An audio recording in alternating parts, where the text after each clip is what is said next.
ఇక్కడ మత్స్యకారుల మహిళలైనటువంటి వీరందరికీ కూడా సుమారుగా 60 మందికి చీరలు పంపిణీ, అలాగే ఫ్రూట్స్ పంపిణీ చేయడం జరిగింది. అలాగే రాహుల్ గాంధీ గారు పుట్టినరోజు సందర్భంగా కేక్ కటింగ్ కూడా చేయడం జరిగింది. Thank you.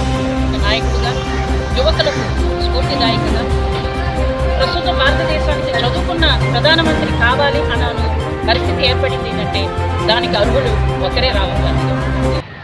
ప్రజా శ్రేయసే తన శ్రేయస్సు కానీ రాజ్యాంగ పరిరక్షణే పార్టీ యొక్క సిద్ధాంతంగా తన శ్వాసగా తీసుకుంది. ప్రతిపక్షంలోని ప్రజల గురించి గలమెత్తిన మొదటి వ్యక్తిగా కూడా ప్రజల సమస్యని పరిష్కరించే మార్గంగా పార్టీ యొక్క సిద్ధాంతాన్ని నడిపించడంలో కూడా రాహుల్ గాంధీ గారు చాలా ముందుగానే ఉన్నారు. ఆయన యొక్క పుట్టినరోజు శుభ సందర్భంగా ఆయన ఇంకా ఆయురారోగ్యాలతో నాయకత్వం వహించి పార్టీని బలోపేతం చేసి ప్రజల యొక్క మన్ననలను పొందాలని, త్వరలో ప్రధానమంత్రిగా కూడా ఆయన ప్రమాణాలు చేసి శుభదినం ఉంటుందని కూడా తెలియజేసుకుంటుంది. మన భారతదేశానికి రాబోయే భావి ప్రధాని రాహుల్ గాంధీ గారి యొక్క జన్మదినోత్సవం రాజమండ్రి సిటీ కాంగ్రెస్ ఆధ్వర్యంలో అర్బన్ జిల్లా అధ్యక్షులు బాలేపల్లి మురళి గారి యొక్క సారథ్యంలో ఇక్కడ ఈ కార్యక్రమం ఏర్పాటు చేయడం జరిగింది. రాహుల్ గాంధీ ఈ భారతదేశానికి ప్రధానమంత్రి కావాలి. ఆల్రెడీ 12 సంవత్సరాల కాలంలో నరేంద్ర మోడీ, అమిత్ షా కలిసి ఈ భారతదేశాన్ని సర్వనాశనం చేశారు. ఈ భారతదేశంలో ఉన్నటువంటి సంపదనంతా కూడా అదానికి, ముఖేష్ అంబానీకి దోశారు. ఈవేళ నరేంద్ర మోడీ అనే వ్యక్తి అమెరికా అధ్యక్షుడు ట్రంప్కి ఒక బానిసలా ప్రవర్తిస్తున్నాడు.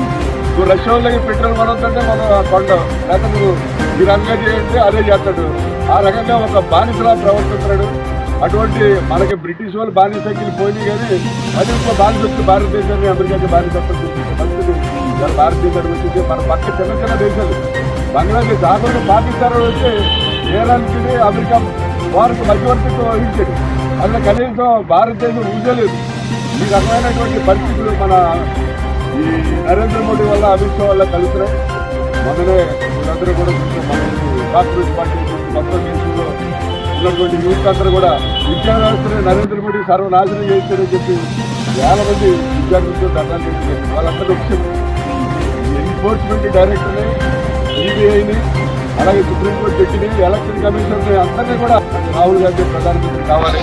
కాబట్టి ఈ పుట్టినరోజు సందర్భంగా రాహుల్ గాంధీ గారు ప్రధానమంత్రి కావాలని ఆ భగవంతుని కోరుకుంటున్నాం. నాయకత్వంలో, అలాగే అర్బన్ సిటీ ప్రెసిడెంట్ మురళి గారి నాయకత్వంలో చేయడం చాలా ఆనందంగా. ఎందుకంటే ఇక్కడ శ్రామికులు, కర్షకులు ఉన్న ఈ యొక్క మత్స్యకార కుటుంబాల దగ్గర, ఈ యొక్క మహిళల దగ్గర ఇవ్వడం అనేది చాలా సంతోషం. ఎందుకంటే కింద నుంచి ఉన్న వాళ్ళని చూసినప్పుడే వాళ్ళకి దేశంలో యొక్క విధానాలు తెలిస్తే రాహుల్ గాంధీ గారి యొక్క ప్రాధాన్యత, కాంగ్రెస్ కుటుంబ పాలన.